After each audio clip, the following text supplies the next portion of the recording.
Welcome back, everyone. Today we will be reading Chapter 24, so let's get into it. Chapter 24. The Muntjac was becalmed, tossing on the gentle swell in the restless, unsettled way that boats do when they're built for speed, but making no headway. Its slack ropes and tackle jostled and banged against the masts. It didn't like standing still. Rain fuzzed the surface of the sea into a cloudy gray blur. Nobody spoke. A week had gone by since Quentin and Poppy came back from the Netherlands, bearing news of the coming magical apocalypse and the true nature of the keys.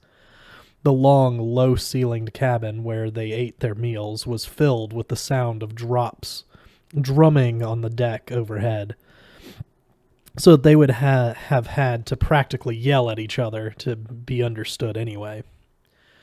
They were going to find the last key, definitely. They just weren't sure yet precisely how they were going to do it. "Let's go over it again," Elliot said, raising his voice to be heard over the rain. "These things always work by rules.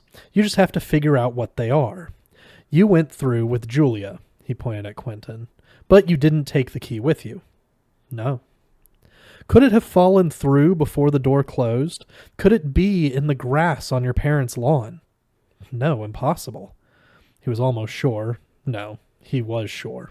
The grass was like a damn putting green. They would have seen it. "But then he turned to Bingle. "You searched the room and found no key." "No key." "But just now, when you two," Quentin and Poppy, "went through to the Netherlands, that key remained behind, here, on this side." "Correct," Poppy said. "Don't tell me it's gone too." "No, we have it." "What happened to it when the door closed?" Quentin asked. "Did it stay hanging there in midair?" "No, it fell on the deck when the door closed. Bingle heard it and picked it up." The conversation stopped, and the drumming rain filled in the silence. It was neither warm nor cold. The deck overhead was watertight, and the air was so wet that Quentin felt like he was soaked through anyway. Every surface was sticky. Everything wooden was swollen. His damn collarbone was swollen. There was a glum scraping as people shifted in their wooden chairs. Above his head, Quentin heard the footsteps of whatever poor bastard was standing watch on deck. "Maybe there was some space in between," Quentin said. "One of those gaps between dimensions. Maybe it fell in there." "Thought the Netherlands was the gap between dimensions," Poppy said.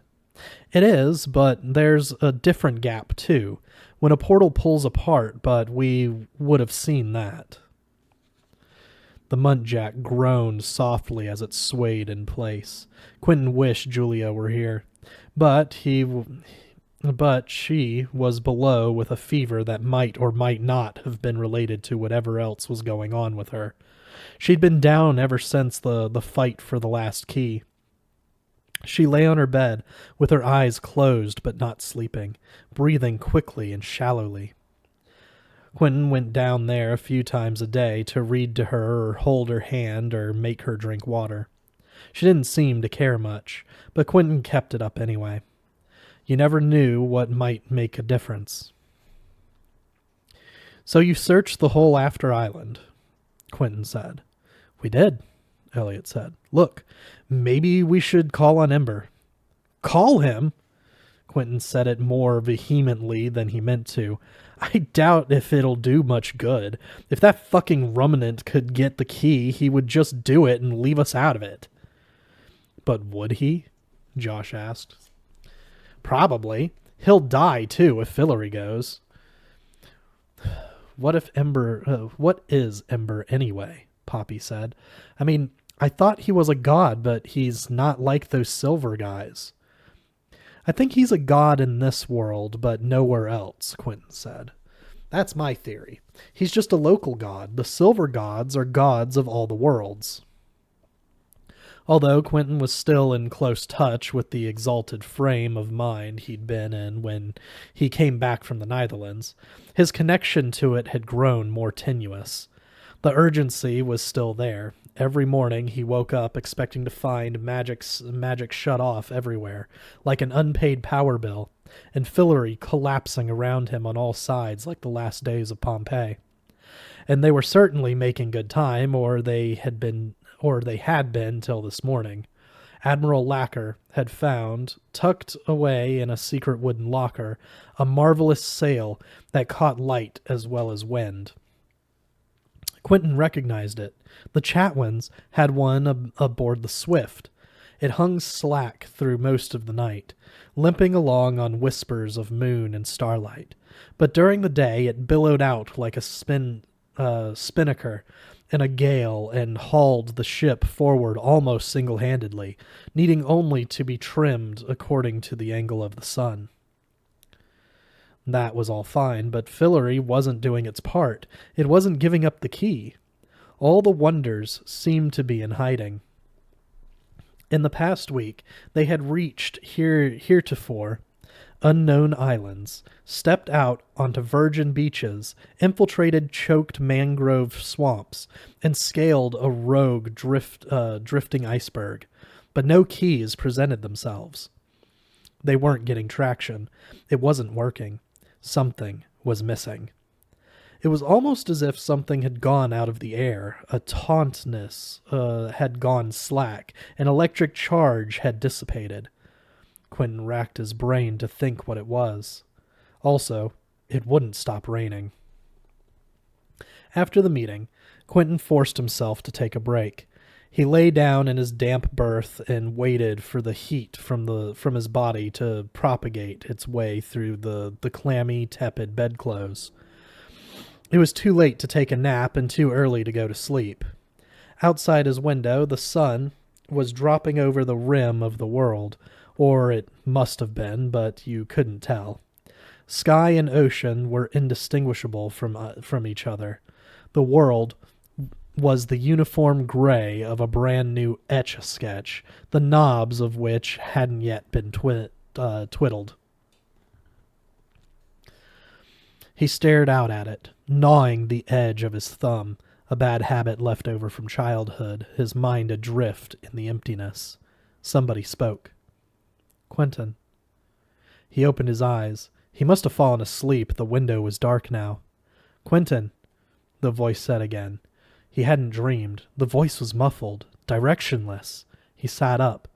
It was a gentle voice, soft and androgynous, and vaguely familiar. It didn't sound completely human. Quentin looked around the cabin, but he was alone. "Who are you?" he said. "I'm down here, Quentin. You're hearing me through a grating in the floor. I'm down in the hold." Now he placed the voice. He'd forgotten it was even on board. "Sloth? Is that you?" Did it have a name other than Sloth? "I thought you might like to pay me a visit." Quentin couldn't imagine what would have given the Sloth that idea. The Muntjacs' hold was dark and smelled of damp and rot and bilge. And for that matter, it smelled of sloth. All in all, he would have been fine talking to the Sloth just where he was, or not talking to it at all. And Jesus, if he could hear the Sloth that clearly, it must have overheard everything that happened in this cabin since they'd left Whitespire. But he did feel bad about the Sloth. He hadn't paid very much attention to it. Frankly, it was a tiny bit of a bore. But he owed it some respect, as the shipboard representative of the talking animals, and it was warm down in the hold. And it wasn't like he had somewhere more pressing to be just now. He sighed and peeled the bedclothes off himself and fetched a candle and found the ladder that went down below. The hold was emptier than he remembered it. A year at sea would have that effect. Black water sloshed around in a channel that ran along the floor. The Sloth was a weird-looking beast, maybe 4 feet long, with a heavy coat of greenish-gray fur. It hung upside down by its ropey arms at about eye level. its thick, curved claws hooked up over a wooden beam. Its appearance smacked of evolution gone too far. The usual pile of fruit rinds and sloth droppings lay below it in an untidy heap. "Hi," Quentin said. "Hello." The sloth raised its small, oddly flattened head so it was looking at Quentin right side up. The position looked uncomfortable, but the sloth's neck seemed pretty well designed for it. It had black bands of fur over its eyes that gave it a sleepy, raccoony look. It squinted at the light from Quentin's candle. "I'm sorry, I haven't been down to see you very often," Quentin offered. "It's all right. I don't mind. I'm not a very social animal." "I don't even know your name." "It's Abigail." She was a sloth girl. Quentin hadn't realized. A hard wooden chair had been brought down to the hold, presumably in case someone was enjoying their conversation with the sloth so much that he or she just had to sit down to enjoy it even more. "And you've been very busy," she added charitably. A long silence ensued. Once in a while the sloth masticated something. Quentin wasn't sure what, with its blunt yellow teeth. It must be somebody's job to come down here and feed it. Her. "Do you mind if I ask," Quentin said finally, "why you came on this voyage? I've always wondered." "I don't mind at all," Abigail the sloth said calmly. "I came because nobody else wanted to, and we thought we should send someone. The Council of Animals decided that I would mind it the least. I sleep a great deal, and I don't move around very much. I enjoy my solitude. In a way, I am hardly in this world at all, so it doesn't very much matter where I am in it." "Oh, we thought the talking animals wanted a representative on the ship. We thought you'd be insulted if we didn't take one of you along." "We thought you'd be insulted if we didn't send someone. It is humorous how rife with misunderstanding the world is it not?" It sure was. The sloth didn't find the long silences awkward. Maybe animals didn't experience awkwardness the way humans did. "When a sloth dies, it remains hanging in its tree," the sloth said. Apeiros, or of nothing. Apeiros of nothing. Often, into the process of decomposition. Quentin nodded sagely. "I did not know that." It wasn't an easy ball to throw back. "This is by way of telling you something about the way sloths live. It is different from the way humans live, and even from the way other animals live. We spend our lives in between worlds, you might say. We suspend ourselves between the earth and the sky, touching neither. Our minds hover between the sleeping world and the waking. In a sense, we live on the borderline between life and death." "That is very different from how humans live." It must seem strange to you, but it is where we feel most comfortable." The sloth seemed like somebody you could be frank with. "Why are you telling me this?" he said.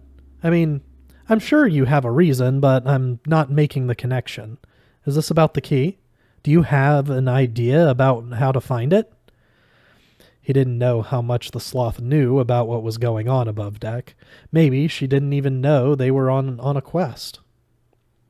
"It is not about the key," Abigail said in her liquid, unhurried voice. "It is about Benedict Fenwick." "Benedict? What about him?" "Would you like to speak with him?" "Well, sure, of course, but he's dead. He died 2 weeks ago." It was still as unthinkable, almost unsayable, as it had been that first night. There are paths that are closed to most beings that are open to a sloth. Quentin supposed it went without saying that patience was a big deal when having a conversation with a sloth. "I don't understand. You're going to hold a seance and we can talk to Benedict's ghost?" "Benedict is in the underworld. He is not a ghost. He is a shade." The sloth returned her head to its inverted position, a maneuver she accomplished without once dropping Quentin's gaze. "The underworld," Jesus Christ. He hadn't even realized Fillory had an underworld. He's in hell? He is in the underworld, where dead souls go. Is he all right there? Or, I mean, I know he's dead, but is he at peace or whatever? That I cannot tell you. My understanding of human moods is imprecise. A sloth knows only peace, nothing else. It must be nice to be a sloth. Quentin was unsettled by the idea of Benedict in the underworld. It bothered him that Benedict could be dead, but still not alive. But what? Conscious? Awake? It was like he was buried alive. It sounded awful. But he's not being tortured, right? By red guys with horns and pitchforks? It never did. It never did to assume anything was impossible in Fillory. No, he's not being tormented. But he's not in heaven either. I do not know what heaven is. Fillory has only an underworld. So how can I talk to him? Can you, I don't know, put in a call? Patch me through? No, Quentin. I am not a medium. I am a psychopomp. I do not speak to the dead, but I can show you the path to the underworld. Quentin was not sure he wanted to be shown that. He studied the sloth's upside-down face. It was unreadable. Physically? I could physically go there? Yes. Deep breath. Okay. I would really love to help Benedict, but I don't want to leave the world of the living. I will not force you. Indeed, I could not. It was spooky down in the hold, which was lightless except for the flame of Quentin's candle, which stayed perfectly upright as the ship pitched forward and back. The hanging sloth did too. She swayed slightly like a pendulum. Quentin's eyes kept wandering off into the darkness. It was otherworldly down here. The ship's curved sides were like the ribs of some huge animal that had swallowed them. Where was the underworld? Was it underground? Underwater? The sloth chose this moment to engage in some self-grooming, which she did with her customary slowness and thoroughness. First, with her tongue, and then with a thick, woody claw, which she slowly and laboriously unhooked from around the beam. In a way, she said as she licked and clawed, we sloths are like small worlds unto ourselves. Nobody could wait out a pause like a sloth, or survive on less conversational engagement. He wondered if, to a sloth, the human world appeared to move past at blinding, flickering speed. If humans looked twitchy and sped up to her, the same way the sloth looked slowed down to Quentin. There is a species of algae, she said, that grows only in sloth fur. It accounts for our unique greenish tint. The algae helps us blend in with the leaves, but it also serves to nourish an entire ecological system. There is a species of moth that lives only in the thick algae-rich fur of the sloth. Once a moth arrives on its chosen sloth, here she tussled with a particularly gristly knot of fur for a long minute before continuing. Its wings break off. It does not need them. It will never leave. Finally finished, she rehooked her claw over the beam and returned to her quiescent, upside-down state. They are called sloth moths. Look, Quentin said, I want to be clear. I don't have time to go to the underworld right now. At any other time, grieving for Benedict would be the biggest thing in my life, but the universe is going through a crisis. We're searching for a key, and there's a lot riding on that. A lot. It could be the end of Fillory if we don't find it. This will have to wait. No time will pass while you are in the other realm. For the dead, there is no change, and therefore no time. He couldn't afford to get distracted, even if it takes no time. Anyway, what good would it do? I can't bring him back. No. So I hate to be blunt, but what's the point? You could offer Benedict comfort. Sometimes the living can give something to the dead, and perhaps he could offer you something too. My understanding of human emotion is... The sloth paused to ponder her choice of words. Imprecise? Quentin said. Precisely. Imprecise. But I do not think Benedict was happy with his death. It was a terrible death. He must feel very unhappy. I think perhaps he wants to tell you that. Quentin hadn't considered that. I think perhaps he could give you something too. The sloth regarded him with her gelatinous, glittering eyes, which seemed to pick up light from somewhere other than in the room. Then she closed them. The ship grunted patiently as the waves beat against its hull, over and over again, monotonously. Quentin watched the sloth. By now he had learned enough to know that when he was getting annoyed at somebody else, it was usually because there was something that he himself should be doing, and he wasn't doing it. He pictured Benedict, trapped and languishing in a poorly drawn cartoon netherworld. Would he want someone to come visit him? He probably would. Quentin felt responsible for him. It was part of being a king, and Benedict had died before he found out what the keys were for. He thought that he died for no reason. Imagine chewing on that for eternity. One of the things Quentin remembered from reading about King Arthur was that the knights who had sins on their consciences never did very well on the quest for the Grail. The thing was to go to confession before you set out. You had to face yourself and deal with your shit. That's how you got somewhere. At the time, Quentin thought that that was obvious, and he never understood why Gawain and the rougher knights didn't just suck it up, get shriven, and get on with it. Instead, they blundered around getting into fights and succumbing to temptation, and eventually ended up nowhere near the Grail. But being in the middle of it, it wasn't that obvious. Maybe Benedict's death was, if not a sin on his conscience exactly, then something unresolved. The sloth was right. It was weighing on his soul, slowing them all down. Maybe this was one of those times when being a hero didn't involve looking particularly brave. It was just doing what you should. Well, bottom line, no time is the perfect time to visit the dead in the underworld, and if the sloth was telling the truth, he could be back before anyone knew he was gone. So I can do this in no time at all, he said. I mean, literally no time will pass here. Perhaps I exaggerated.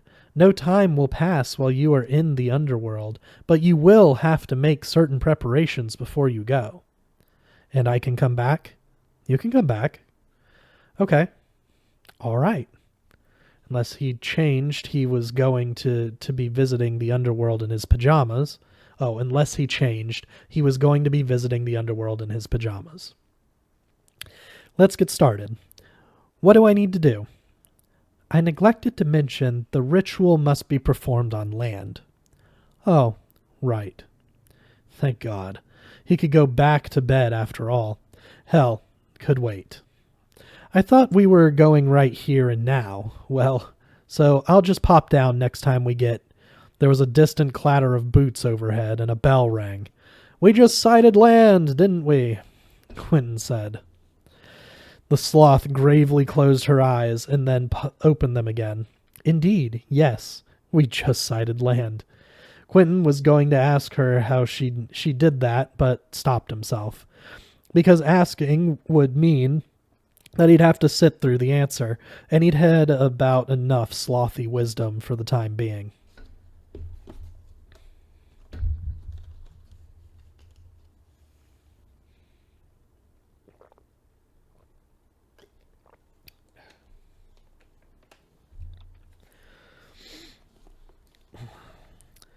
Not more than an hour later, Quentin was standing on a flat gray beach in the middle of the night. He'd wanted to slip off to the underworld and back quietly, unbeknownst to the rest of the gang.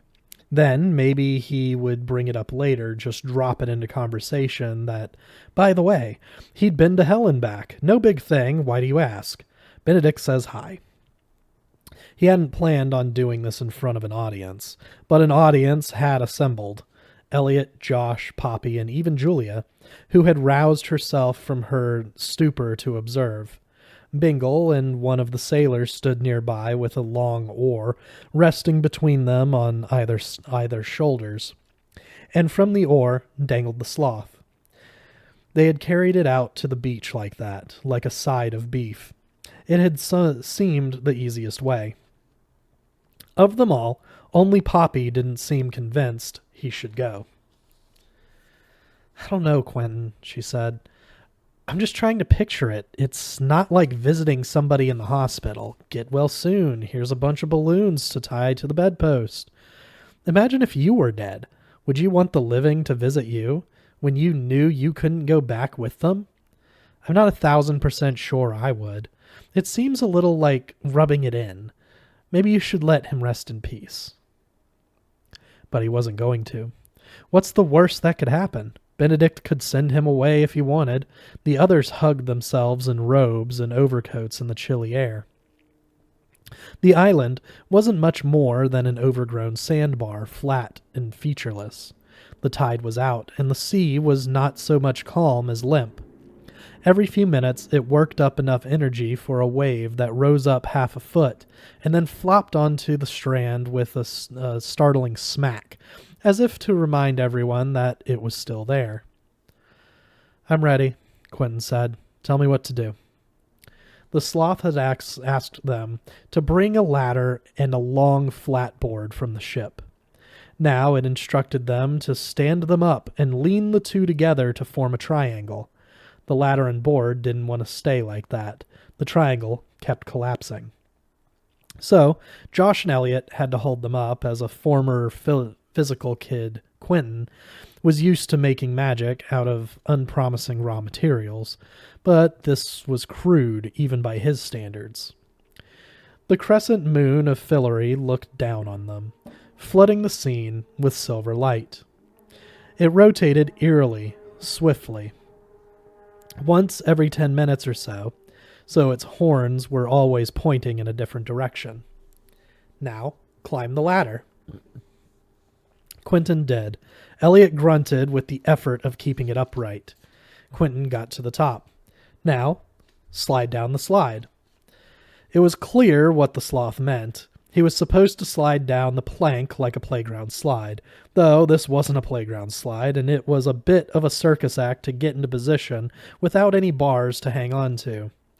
The slide wobbled and at one point almost collapsed, but Josh and Elliot managed to hold it together. Quentin sat at the top of the triangle. He hadn't imagined that his journey to the underworld would be quite this ridiculous.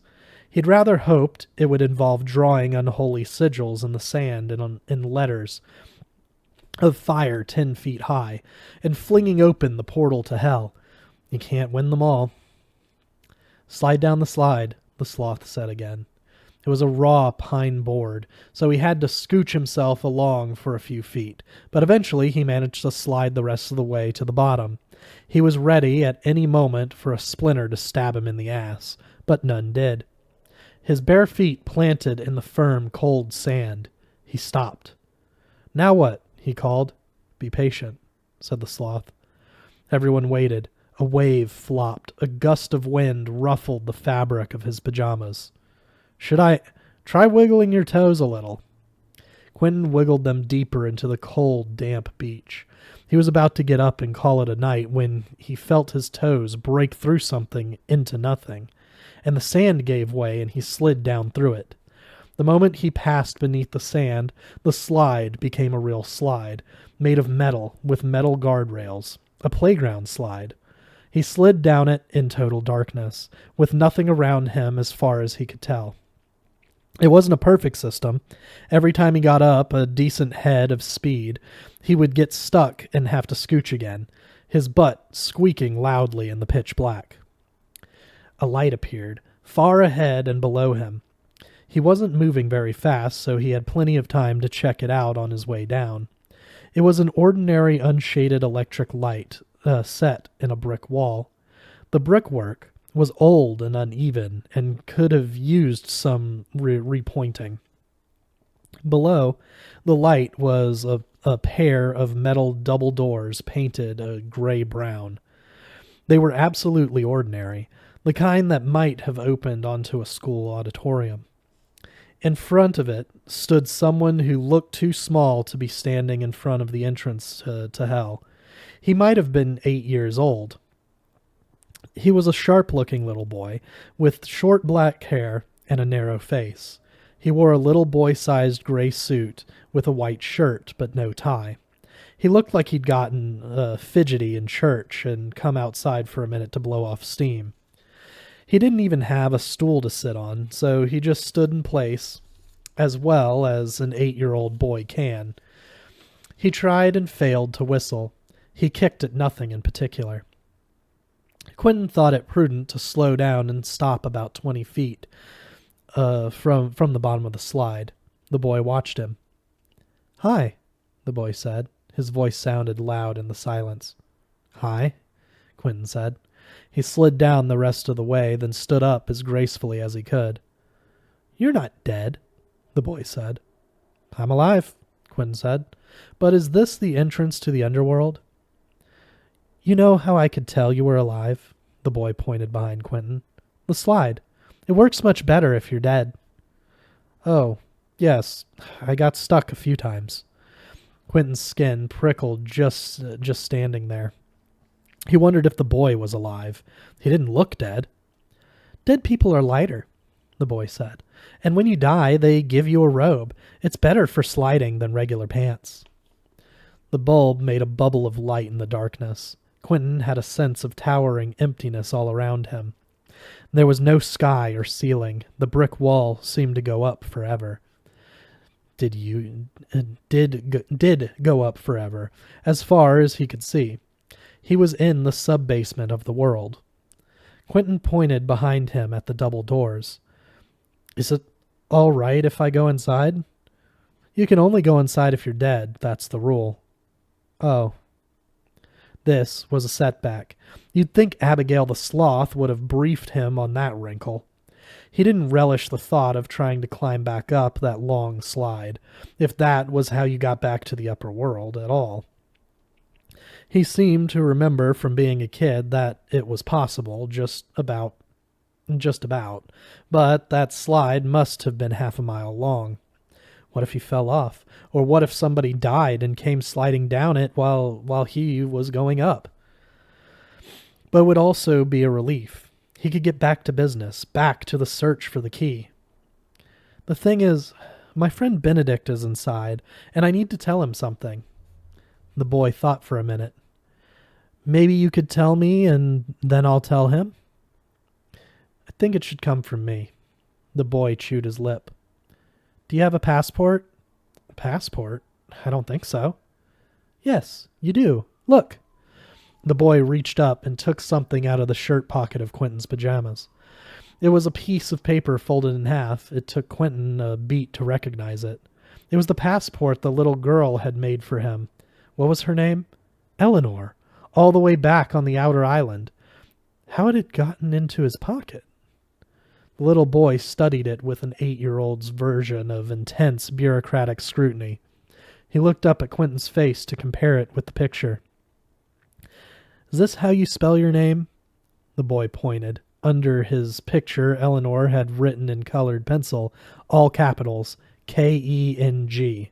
The K was backward. "Yes," the boy sighed, exactly as if Quentin had just bested him at a game of Chinese checkers. "All right, you can go in." He rolled his eyes to make sure Quentin knew that he didn't really care for Quentin, if Quentin went in or not. Quentin opened one of the doors. It wasn't locked. He wondered what the boy would have done if he'd just barged in past him. Probably he would have transformed into some unspeakably horrible exorcist thing and eaten him. The door opened onto a vast open space, dimly lit by banks of buzzing fluorescent lights overhead. It was full of people. Stale air and the muttering roar of thousands of conversations washed over him.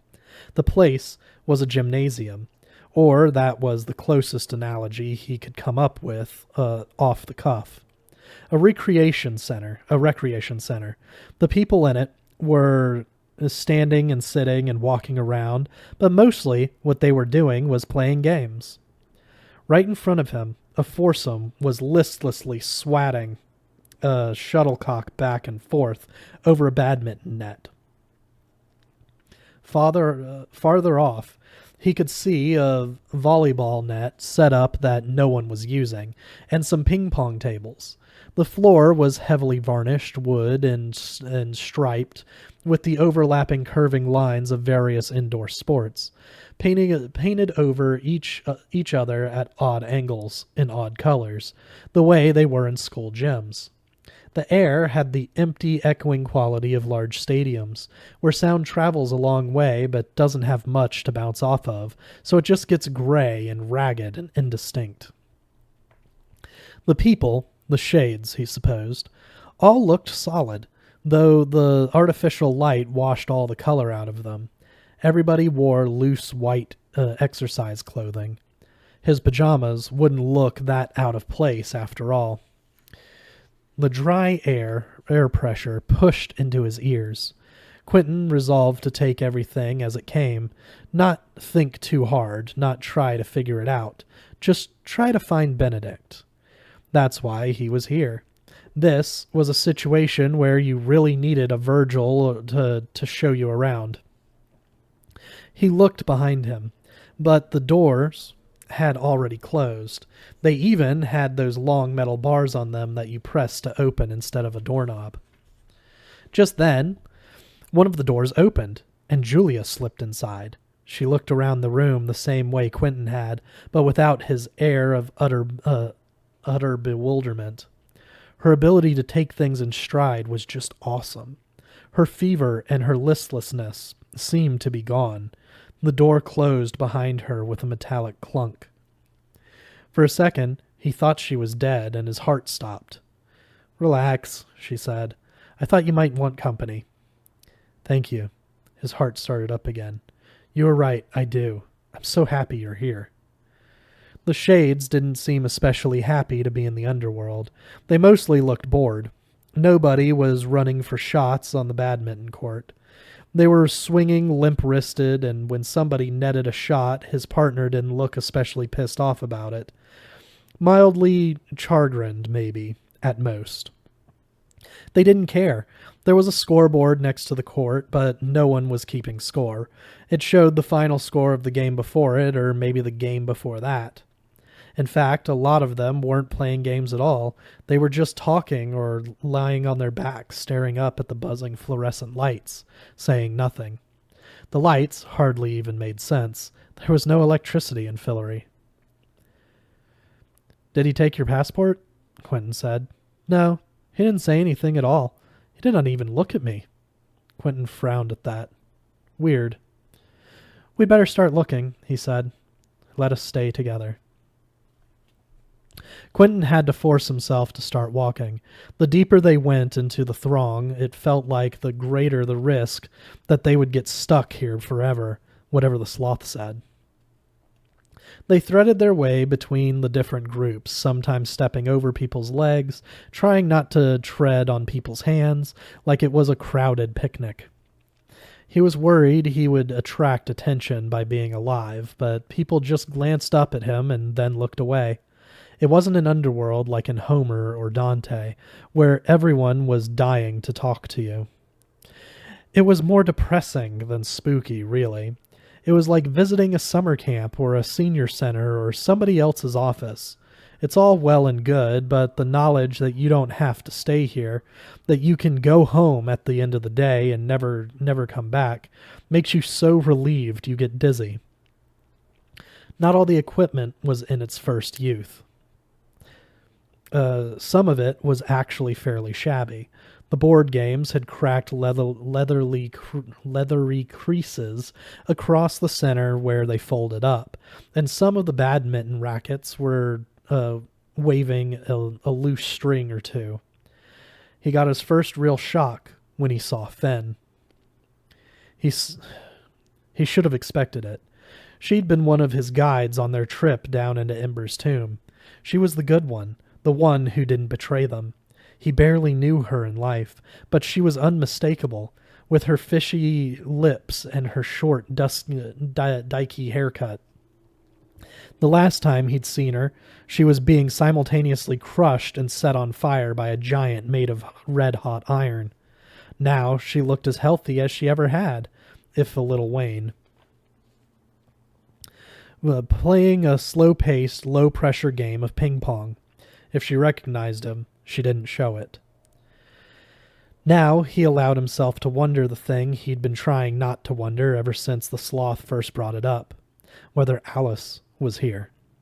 Part of him was yearning to see her, would have given anything if one of the faces in the crowd could just belong to her. Another part of him hoped that she wasn't here. She was a Niffin now. Maybe that counted as still alive.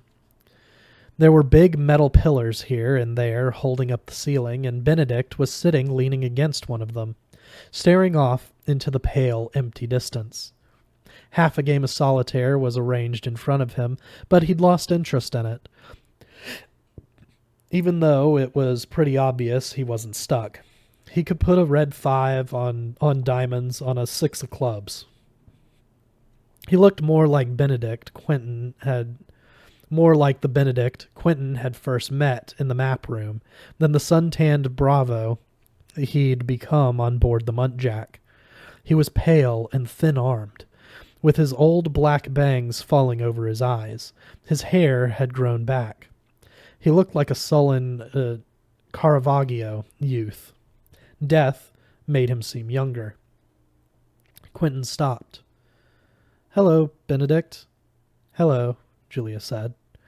Benedict's eyes flickered over to Quentin, then back to the distance. "I know you can't take me with you," he said quietly. The dead didn't mince words. "You're right," Quentin said. "I can't." That's what the sloth said. "So why did you come?" Now he did look at Quentin accusingly.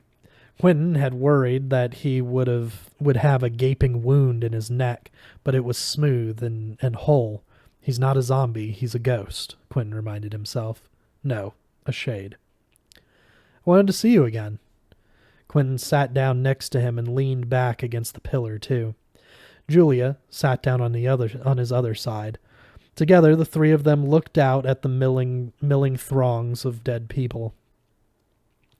A period of time passed, maybe 5 minutes, maybe an hour. It was hard to keep track in the underworld.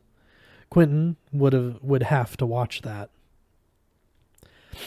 "How are you, Benedict?" Julia said. Benedict didn't answer. "Did you see what happened to me?" he said. "I couldn't believe it. Bingle said to stay on the ship, but I thought—" He didn't finish, just frowned helplessly and shook his head. "I wanted to try some of the stuff we'd been practicing, for real, in a real fight. But the minute I stepped off the boat, right in my throat, right in the hollow of it." He pressed his index finger into the soft part below his Adam's apple, where the arrow went in. "It didn't even hurt that much. That's the funny thing. I thought they could pull it out. I turned around to get back on the boat, and then I realized I couldn't breathe, so I sat down.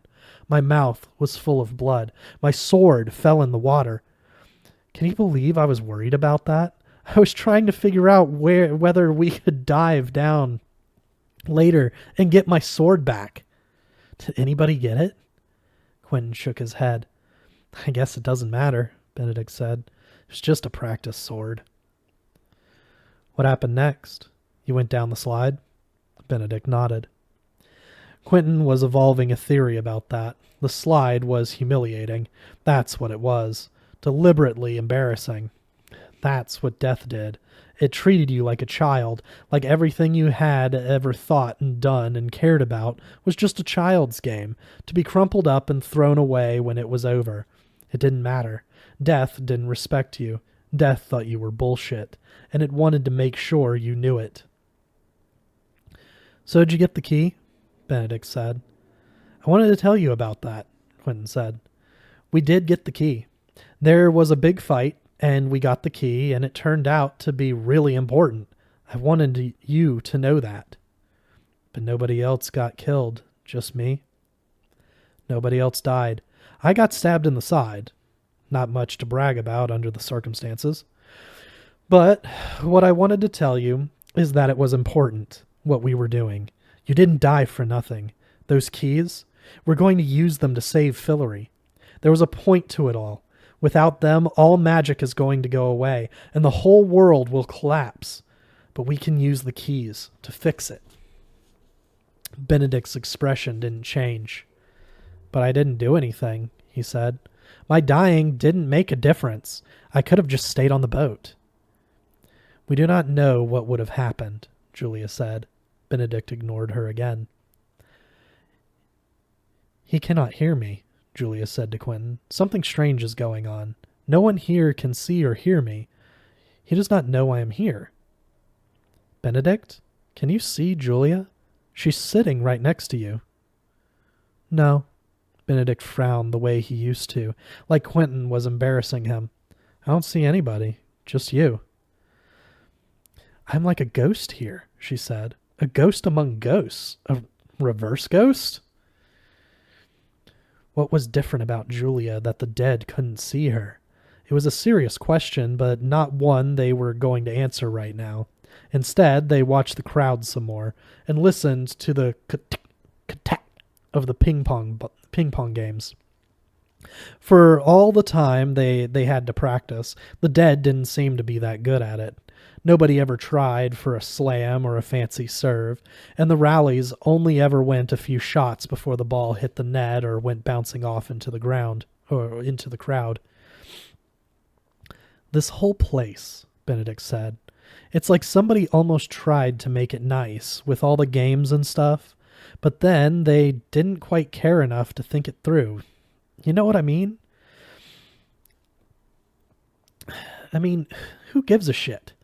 Who wants to play games forever? I'm just so bored of everything, and I haven't even been here that long. Somebody. Those silvery gods, probably. Benedict kicked at his solitaire game, messing up the nice straight rows. You don't even get powers. You can't even fly. I'm not even see-through. He held up his hand to demonstrate his opacity and let it drop again. 'Cause, you know, that would have been too cool or whatever. What else can you do here, besides the games and such? Not a lot. Benedict put his hands in his hair and looked up at the ceiling. Talk to the other shades. There's nothing to eat, but you don't get hungry. A few people fight or have sex or whatever. You can totally watch them do it even. But after a while, I mean, what's the point? It's just the new people who do it. Once they did a human pyramid to try to reach up to the lights, but you can't reach them. They're too high. I never had sex, he added. In the real world. Now I don't even want to.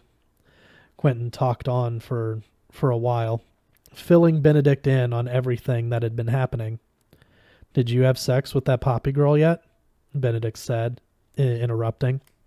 Yeah. Everybody said you were going to. They did?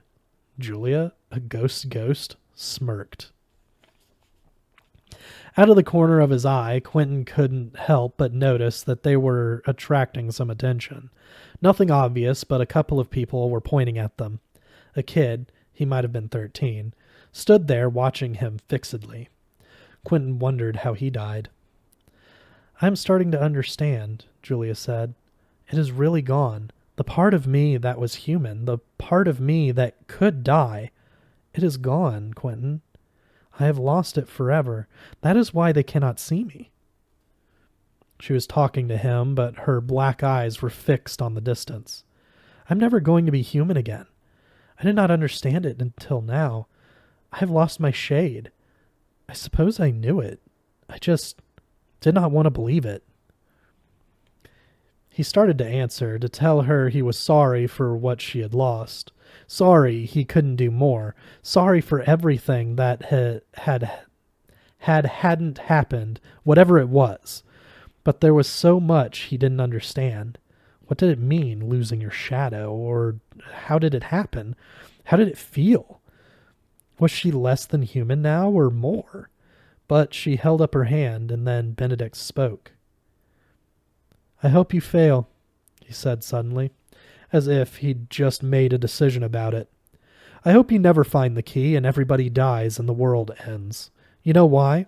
Because then maybe this place would end too. Then Benedict was crying. He was sobbing so hard he wasn't making any noise. He caught his breath and started sobbing more. Quentin put a hand on his back. Say something. Anything. I'm so sorry, Benedict. You died too soon. You didn't have your chance. Benedict shook his head. It's good I died. He took a shuddering breath. I was useless. It's good it was me and not anybody else. His voice went away to a squeak at the end. No, Quentin said firmly. That's bullshit.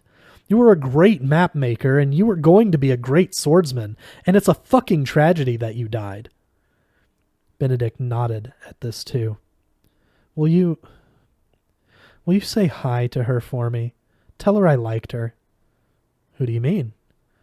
Even though his face was red from crying and dripping with tears, Benedict's face had all its old adolescent contempt. Poppy. She was nice to me. Do you think she could come visit? Down here, I mean. I don't think she has a passport. I'm sorry, Benedict. Benedict nodded. There were more shades around the two of them now. A group was definitely gathering, and it wasn't at all clear that their intentions were friendly. I'll come back, Quentin said. You can't. That's the rule. You can only come one time. Didn't they take your passport? They didn't give it back, did they? No, I guess they didn't. Benedict took a shaky breath and wiped his eyes on his white sleeve. I wish I could have stayed. I can't stop thinking about it. It's so stupid. If I just waited on the boat, I'd still be up there. I looked at that arrow and thought, this little stick, this little piece of wood is taking my whole life away. That's all my life is worth. One little stick can erase it all. That's the last thing I thought. He looked directly at Quentin. It was the one moment when he didn't seem angry or ashamed. I miss it so much. You don't understand how much I miss it. I'm sorry, Benedict. We miss you too. Listen, you better go. I don't think they want you here. A whole crowd was standing around them now, silently in a rough semicircle. Maybe it was Quentin's non-standard pajamas. Maybe they could just see that he was alive somehow. That kid was one of them, who'd been staring at him before. Quentin wished the shades weren't so solid-looking. Quentin and Benedict both stood up with their backs to the pillar. So did Julia. I have something, Benedict said, suddenly shy again. I was going to give it back. He dug something out of his pocket and pressed it into Quentin's hand. His fingers were cold, and the thing was hard and cold, too. It was the golden key. Oh, my God. It was the last one. Quentin held it up in both hands. Benedict, how did you get this? Quentin, Julia said, is that it? I had it all along, Benedict said.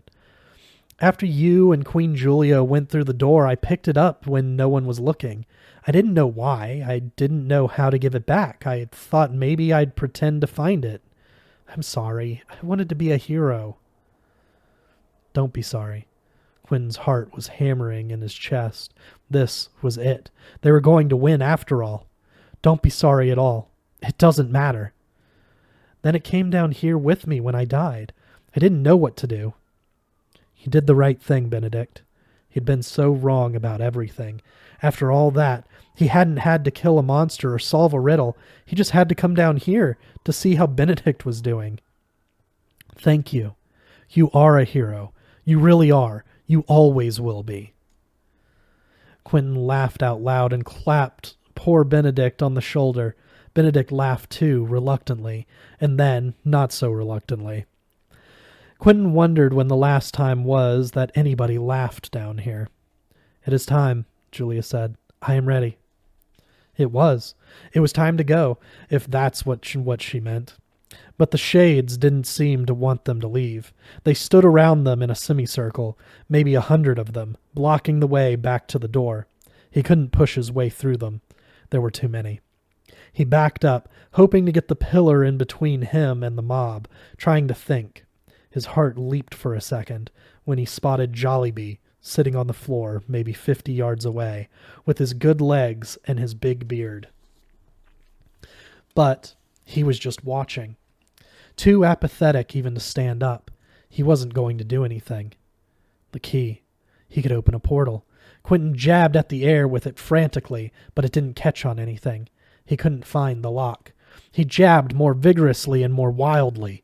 God knew where it would take them, but anywhere was better than here. "That won't work down here," someone called out in a schoolboy English accent. "Magic doesn't work." If it was that kid, and Quentin recognized him now. It was Martin Chatwin himself, but young. His shade looked about 13. That must have been when he looked what he looked like just before he became a monster, before he died for the first time. "I don't see your girlfriend," Martin said nastily. "She'll not save you." Maybe it was that Quentin could still die. That's what attracted them. By killing him, they could change something, do something, however terrible, that made a difference in the world above. A couple of shades in the front row started forward. The first wave of the inevitable rush, but Benedict stepped forward to meet them, and they hesitated. He grabbed a badminton racket out of somebody's hand and brandished it at them like a sword. "Come on, you bastards!" There he was. The warrior Benedict should have been. He assumed the perfect dueling stance he'd learned from Bingle and pointed the racket at Martin Chatwin. "Come on, who's first?" he shouted. "You? Come on, then!" Quentin stepped up next to him, though with nothing in his hands and no magic in play. He was painfully aware that he didn't look very dangerous. Too bad he didn't bring a sword. He squared off and put up his fists and did his best to look like he had the faintest idea what to do with them. "I am changing," Julia said matter-of-factly behind him, and then she repeated, "It is time." "Not now, please, not now. Let nothing new happen now." Quentin stole a glance back at Julia, then stopped and stared. Everyone else was staring too. Julia was taller, and her eyes had become a brilliant green. Something was happening. She was staring down at her arms with a small, deliberate frown on her face as she watched them become longer and stronger. Watched her skin take on a lustrous, pearly luminescence. It was like she'd looked in the fight at the castle, but more so. She was becoming something else. Then she was smiling. Really smiling. She looked past him at the assembled shades, and they fell back like they were facing a strong wind. Benedict gaped. "Can you see me now?" she said. He nodded, goggling. She was something else now, something no longer human. A spirit? She had been beautiful before, but now she was magnificent. Something about being here must have caused her, or allowed her, to finish becoming what she'd been becoming all this time. She was as tall as Quentin now, though she seemed to be stopping there. With an air of curiosity, she picked up a stick from the floor, a hockey stick it looked like. When she touched it, it grew. It came to life and became a long staff with a knobby crown. She hefted it, and the shades scrambled back even farther. Even Martin Chatwin. "Come," she said to him. Her voice was Julia's voice, but amplified and with reverb. "Come fight." Martin didn't come any closer. He didn't have to. Julia came to him. In a flash, quicker than a human could move, like a poison fish striking, she had him by his shirt front. She picked him up and threw him overhand into the crowd, his arms and legs splayed out like a starfish. Her strength was surreal. Quentin wasn't sure if she could hurt Martin. It's not like he could die a third time. But he sure as hell must have found it daunting. The crowd was like a soccer crowd. The front ranks scrambled back, but behind them the shades were flooding in from all directions, pushing them forward again. Their voices and the sound of their feet were loud in the enormous room. Word had gotten out. Something was happening. There was no end to them. Julia could probably fight her way to the door through them, but he didn't think she could save them all. Julia saw it too. "Do not worry," she said. "I'm going to be all right." Quentin had said that to her on his parents' lawn in Chesterton. He wondered if she remembered too. It certainly sounded better coming from her now. Julia thumped the end of her staff on the floor, and then Quentin had to look away. The light was that bright. He couldn't see, but he heard the massed shades of the underworld of Fillory gasp in unison. The light was different. It wasn't the thin fluorescent gruel that passed for light down here. It was real, rich, white gold sunlight, with all its wavelengths intact. It was like a gap had opened in the clouds. A voice spoke. "Enough," it said, or she said. It was a woman's voice. It was a thrilling thing that harmonized with itself. When Quentin could look again, he saw a woman standing in front of Julia, where her staff had struck the floor. She was a vision of power. Her face was lovely, warm, and humorous, and proud and fierce all at once. It was the face of a goddess. And there was something else there, too. Half her face was in shadow. There was gravity there, and an understanding of grief. "Everything will be all right," she seemed to say, "and whatever is not, we will mourn." In one hand she held a gnarled staff like Julia's. In the other she carried oddly a bird's nest with 3 blue eggs in it. "Enough," she said again. The shades did what she said and kept still. Julia knelt in front of the goddess, her face buried in her hands. "My daughter," the goddess said, "you are safe now. It is over." Julia nodded and looked up at her. Her face was streaming with tears. "You're her," she said. "Our Lady." "I have come to take you home." The goddess motioned to Quentin. She wasn't glowing exactly, but it was hard to look at her, the same way it's hard to look at the sun. She was that intense. Only now did Quentin really register the scale of her. She must have been 10 feet tall. The dead watched them mutely. No more ping-pong. For a moment, the entire underworld was silent. Julia rose to her feet, drying her tears. "What happened to you?" Quentin said. "You've changed." "It is over," Julia said. "I am a daughter of the goddess now, a dryad. I am partially divine," she added most shyly. He looked at her. She looked magnificent. She was going to be all right. "It suits you," he said. "Thank you. We must go now." "I'm not going to argue with you." The goddess gathered them both in with one tremendous arm. She held them, and together they all began to rise into the air. Someone cried out, and Quentin felt Benedict's hand grab his ankle and hang on. "Don't leave me here, please!" It was like the last chopper out of Saigon. Quentin reached down to grab Benedict's wrist, and for a moment he had it. "I've got you," he yelled. He didn't know what he was doing, but he knew he was going to hold on to Benedict with all the strength he had. They were 10 feet up, 20. They could do this. They were going to steal one soul back. They were going to reverse entropy.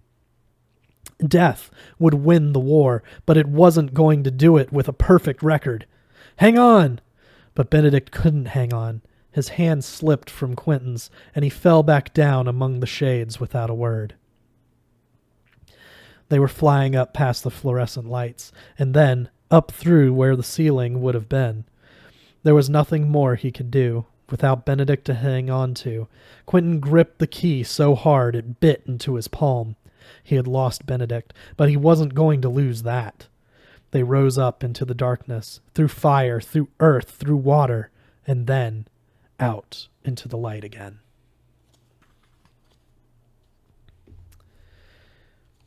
That's it for today. We will see you guys next week with Chapter 25.